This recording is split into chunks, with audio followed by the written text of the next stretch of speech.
Okay, it's the end of the session. I'm here with Lucy. She's a little bit further away. You can pan the camera and show Lucy. She's right there, and she's a good-looking girl. Look at her photobombing a little bit. This is Lucy's roadmap to success. You've noticed I have a trail of treats here. Hopefully we should see Lucy come over to try to get some of these treats. And this is one of the things that I mentioned that the guardian might want to do. Now, when we do these sort of things, most people are like, come and get the treat. Lucy, come and get the treat. We want to let Lucy, we want to make them available. She sees that they're there. We're not making a big deal out of it. And when she comes to get them, that's awesome if she wants to, but she doesn't own volition. So you're probably going to see her come over there and get those. She's looking at them, she's thinking about it. But she's used to probably people trying to do the work for her. We often micromanage our dogs, and then we aren't preparing them for life. It's kind of like parents. If you have super strict and super rules, as soon as they go to college, they're going to freak out because they don't have any experience regulating themselves. So this is something I'd like the guardian to do when she has guests come over, leaving a trail of treats on the couch. Now, one of the rules is, there we go, that she shouldn't be allowed on the furniture. So this would be maybe on the floor. And then after a while, the idea is the dog gets to come as close as she wants, but we're not telling her what to do. She gets to do it on her own volition. So she musters up the courage to approach and come closer to the person. Now, the person, if you're one of make sure you let the guests know who you're doing this with. When she comes towards you, don't pet her. Don't make a big deal of it. Don't say anything. Try to not even look at her. And so she's going to come over and take these treats. And you saw how she's got her leg way back. I call that stealing second. So she's communicating, I'm not fully comfortable to sit and linger next to you. So she came and was able to take those two treats, and that's all she felt comfortable doing. That's not a failure. Most people look as a failure if she doesn't come all the way here.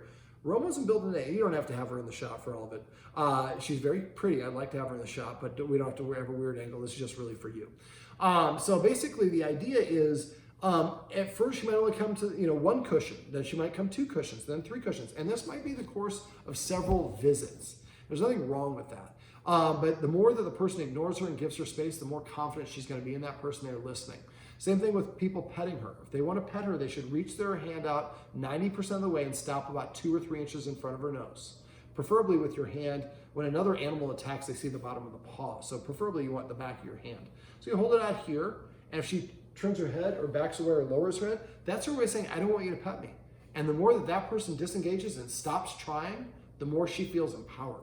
And that more confidence she's going to have. And she just recognized that there's more treats she hadn't gotten, but she's thinking about it. Now she's practicing a little avoidance, looking away, but she's thinking about them. Now, if you want to repeat this, then what we would do is I would just kind of pull out another one and replace those pieces. So it might take her coming back on that same course to get 2 treats, 3 times, 4 times, and then she might take the 3rd treat. And you might have ebbs and flows. As she gets more comfortable and confident with people coming over and not trying to touch her, then the more relaxed she's going to be. This is probably somewhat a result of cortisol, and it probably wouldn't surprise me if when you first have the guest come over, it takes about 15, 20 minutes before she even would be interested in treats. So I would wait about 15 minutes before you try to do this.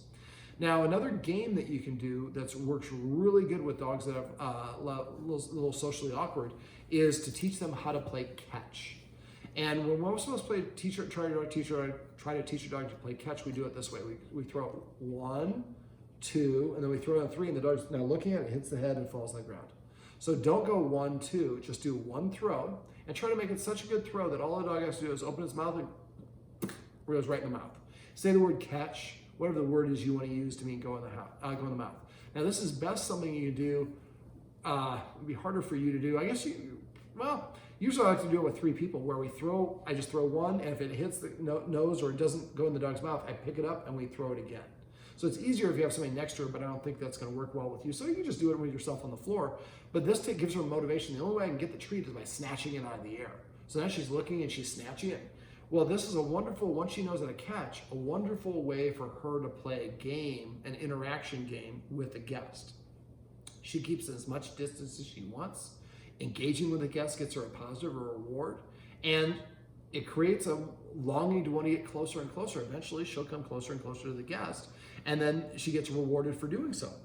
So it really is a benefit in multiple ways. Something else you can do when you have guests come over, taking her for a walk. A lot of times I have dogs that are really fearful of humans. She's not like that. She's a little bit skittish of new people, but she's not fearful of humans. But what I would do is I have the guest or have the guest call me or text me when they're on their way. We meet outside. And so we go outside, and the guest is already waiting there. We just go for a walk. We just walk maybe halfway around the block and come back.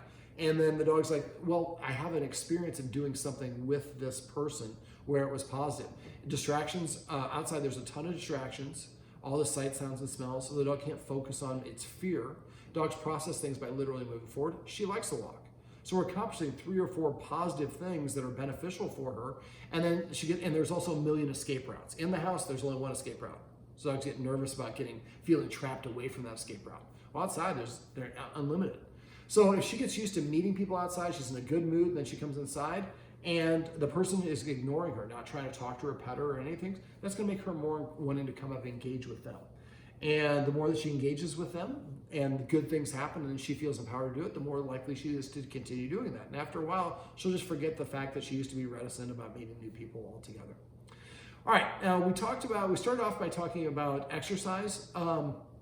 She is on some medication for anxiety. I prefer to work with dogs when they're not on anxiety so I can see they're full. But from what the Guardian reported to me, her energy seems to be about the same. I've seen dogs that their motivation seems to be drained and they do things kind of in odd ways. So those are my indications. And the way she was coming at the treats tells me might be a little bit of an indication for that. Now the veterinarian that prescribed these wants her to be on it for like 2 months and then weed her off.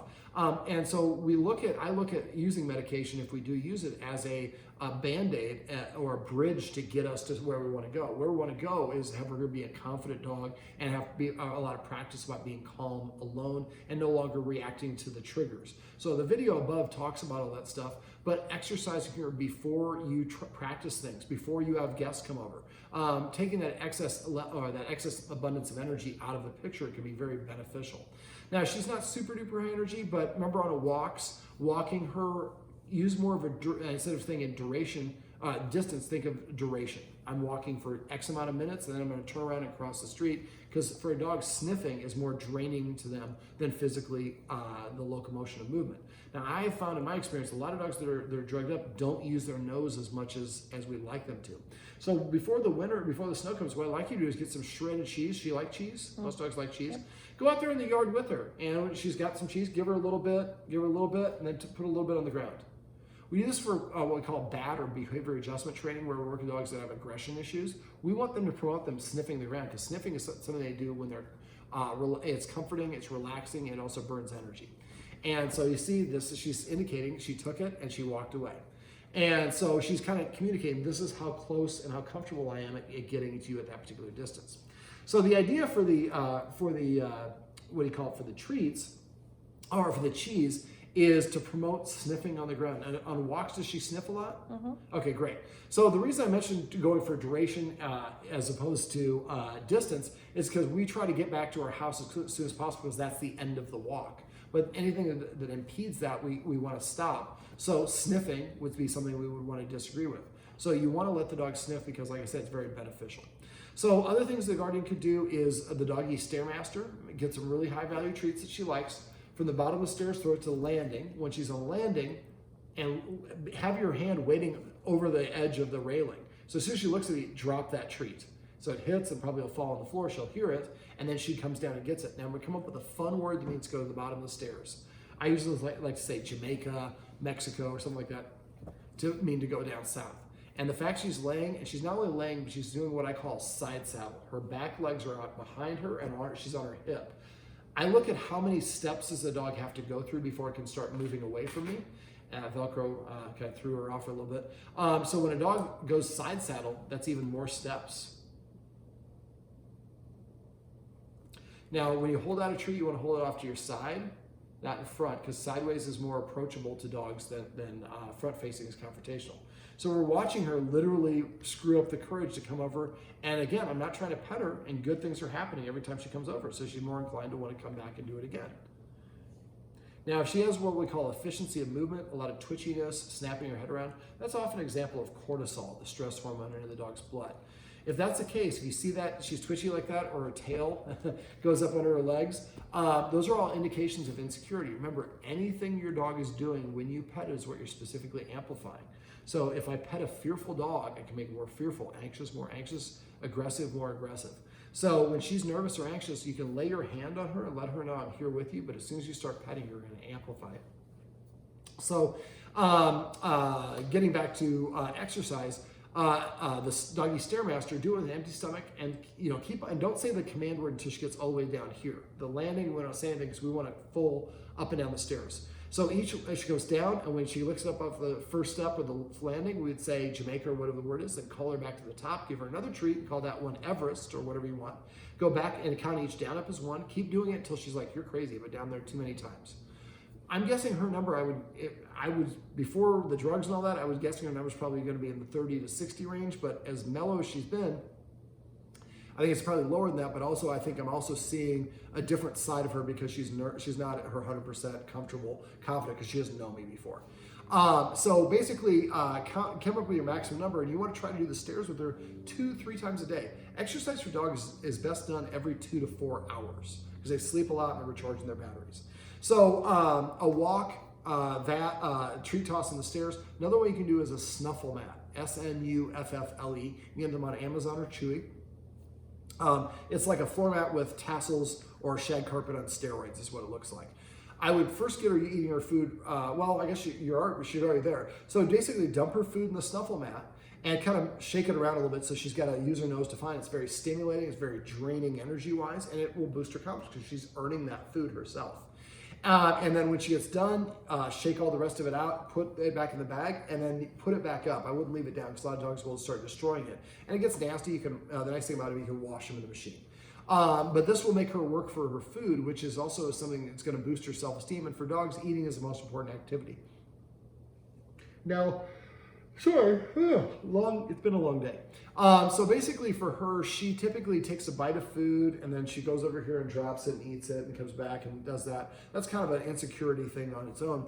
I help a lot of people stop their dog from doing that. The Guardian's fine with that. So measure whatever that distance is. If it's 5 feet away.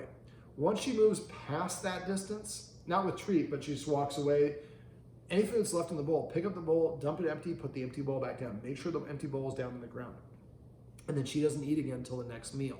Now she's used to eating late at night, which is really, and for her, her weight is fine. But for me, I'm a little bit bigger than I want to be, so I try not to eat late at night. It's better for dogs to eat early in the day. They eat for fuel. And so if she's only eating late at night, she's going to probably have lower blood sugar. She's probably a little bit irritable and all the rest of that stuff. Now, separation anxiety dogs won't eat unless their human is present. So try to make this part of your morning ritual. If you have some nice Nespresso, George Clooney comes by and delivers quite often. So basically make yourself some Nespresso, give her her food, make sure that you eat something first. A lot of dogs won't eat in front of you because they think it's rude or they don't feel they have enough status. Sometimes we eat that 5 bites of a chip or cracker, then the dog goes and eats. And when she goes and eats, come up with a command word, say, tacos or whatever you want to say. And you might take a little bit of this at first, sure you have it, demolish it, and then sprinkle it into her food. We don't like to doctor too much, but to get her started. And when she takes her first bite of food for 4 months, you say the word taco. Now, if she won't come over within about a minute, I pick the food up, I dump it, put the empty bowl back down, then I eat my deal. But eventually it'd be nice if you can fake eat, prepare her food, she's eating what you're drinking an espresso, and it helps getting her eating early in the day. Now, if she doesn't eat breakfast, I would not feed her dinner. Now, it's not ethical to withhold food, but we want to jumpstart this, so we're offering her food. Right now, she's used to eating once a day. We're offering her food to eat, but try not to over-offer it. A lot of people are like, I'll just keep on offering over and over and over until eventually you take the food. That's all right, this is just for you. And then eventually I get my way, or I capture the human's attention by not eating. She really wants me to eat. She keeps on hounding me to eat. Well, then the dog learns by not eating, it's actually getting a benefit. So the dog has to eat. So we put the food down. If she doesn't eat, we dump it. And after a day or two, she'll start getting more and more hungry. Then that food comes down in the morning. She eats it, maybe just eats a little bit. Then she's going to be hungry that day. Eventually get to the point where she's eating breakfast. Then you can feed her dinner as well. I'd feed her dinner smaller, that meal than breakfast, and kind of split them in half. Our vet probably would like you to put a little bit of weight on her. Her weight looks fine to me, but it could probably, if anything, she's probably a little bit underweight. And during the wintertime, it does do a little bit of good. All right, so just make sure you're eating in front of her because it's, like I said, really important. All it takes is about 5 bites. We talked about some rules as well as exercise. Some of the rules when we have a rescue dog or a dog with fears, we always try to think, I'm going to remove all rules and let you just do what you want to do. It's not the worst thing to do, but it's not something that's good to do because it kind of makes the dog feel overwhelmed, like I'm in charge of everything. Leaders in the dog world are the ones who enforce rules and boundaries and limits. So if we are super nice and we don't have any rules, we're not acting like a leader to the dog. That confuses a lot of dogs thinking that they are responsible for us.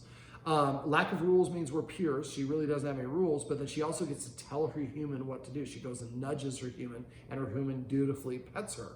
Well, if I have an employee and I say, look, Betty, there's no rules for you because there's no rules, there's no consequences. And whenever you feel like you've been working hard enough to get paid, you let me know and I will cut you a check, no questions asked.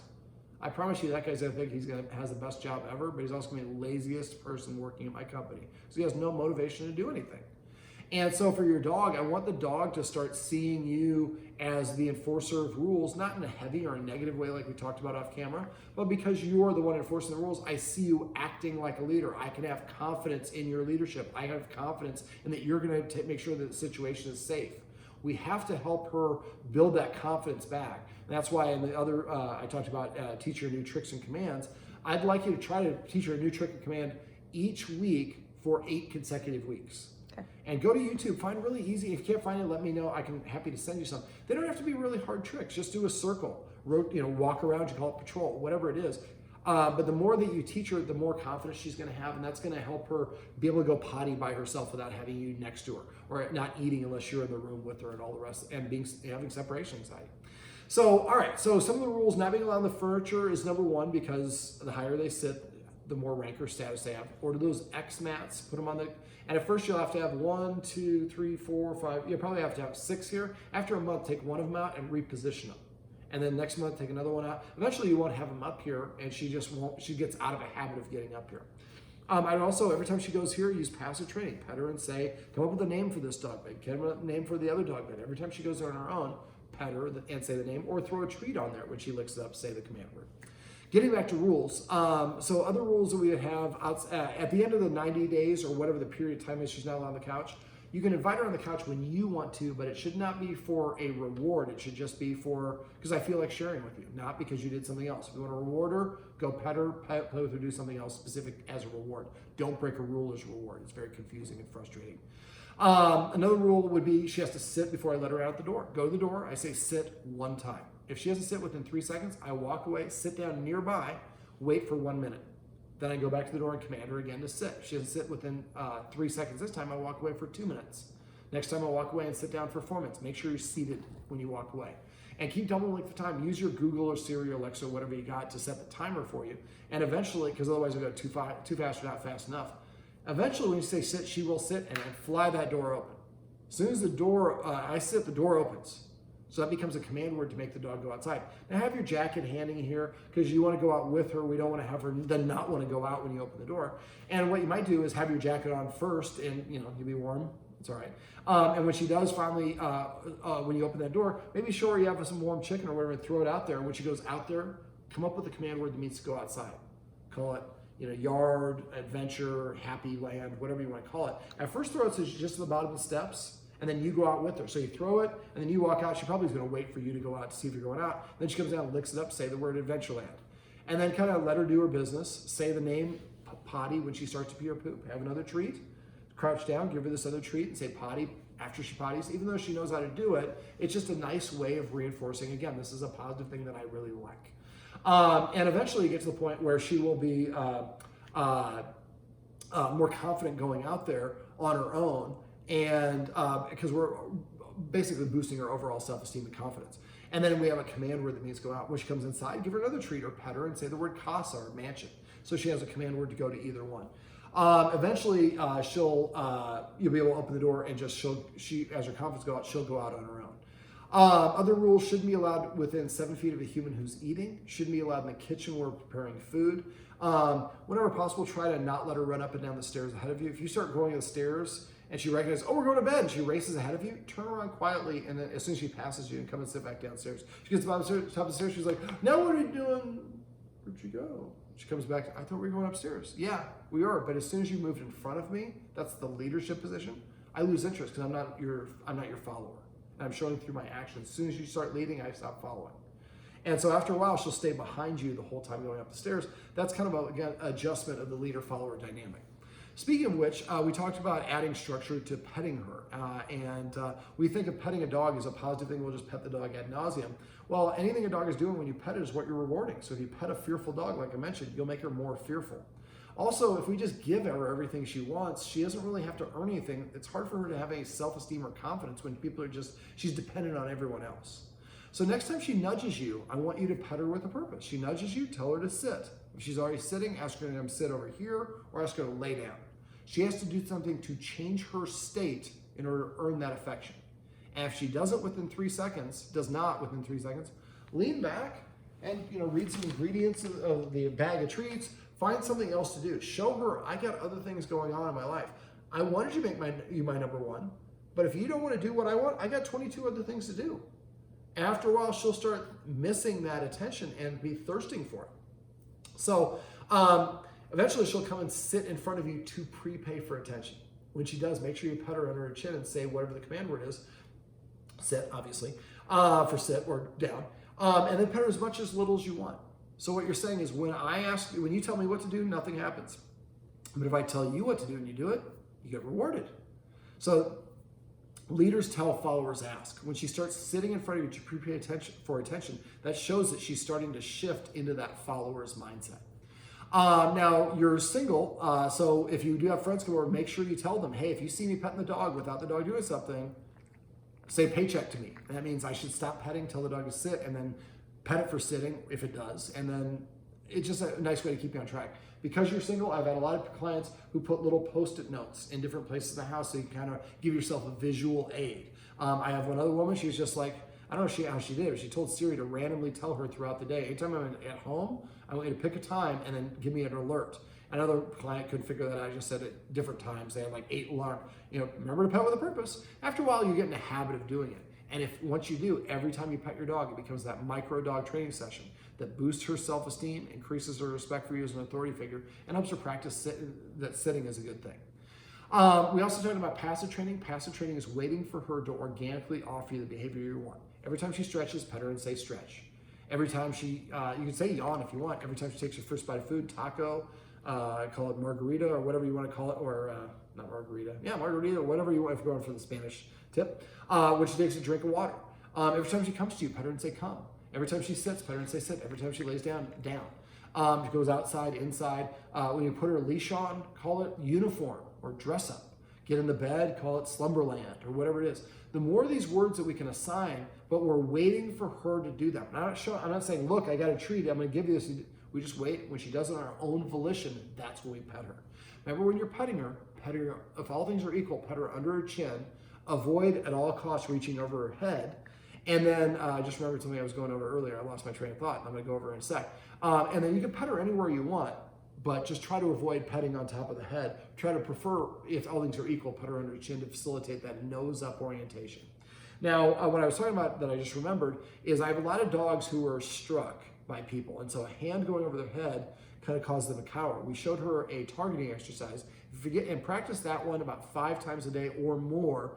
By the end of a week, you should be able to go like this and have her come from 15 feet away. Now, I understand she's not normally 15 feet away, but the idea is, she goes to get a drink of water. When she increases the distance herself, then give her that target and then put the treat there.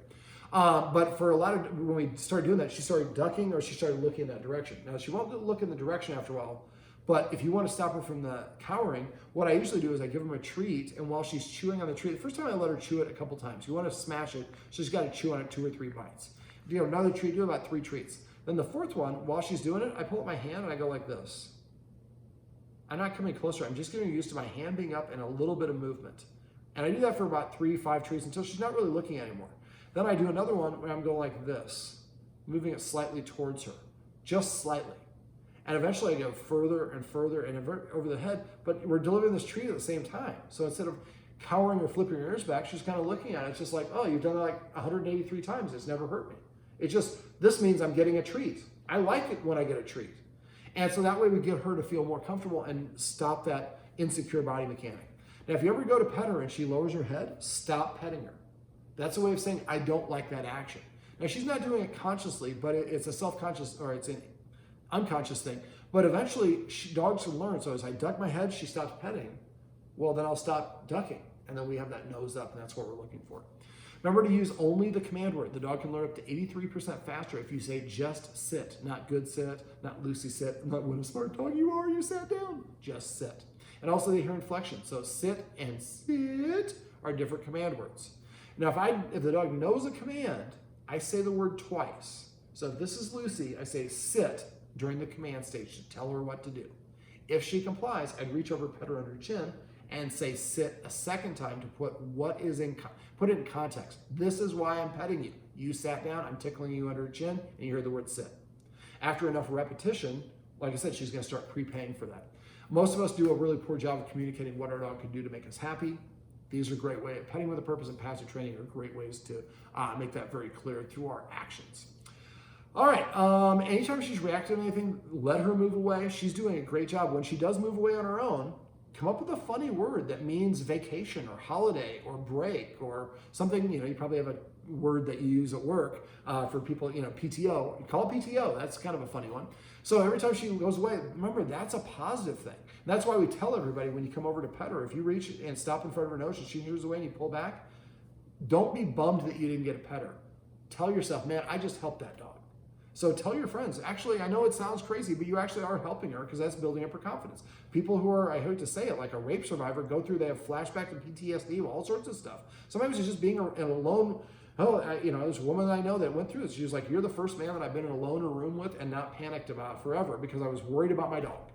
But I mean, I can't even imagine how horrible an experience that was, but she needed to kind of get there on her own pace. So it's the same thing for the dog. We just don't want to nurture those unbalanced states of mind. All right, anything else I'm forgetting? I don't think so. Probably am, but I go through a lot in 3 hours. So if you have any questions, please save the number I called you from. I'll give it to you again off camera here, but please let me know. If I don't hear from you, then I'm assuming everything's going great. Now for the stay, like I said, I'd like you to practice at least 50 times a day. And so that, if you're doing 1 second stays, that's, it will only take you a couple minutes. Eventually you're gonna get to the point where it's 2-3 minutes in between each stay. That starts taking longer. So when you're watching TV and she's sitting right here, stay. You can do an accidental stay. We did it a little bit in the dog bed. It's still the same thing we're looking to do. So look for those opportunities. You're watching TV, she's sitting in the dog bed, stay. 20 seconds, stay.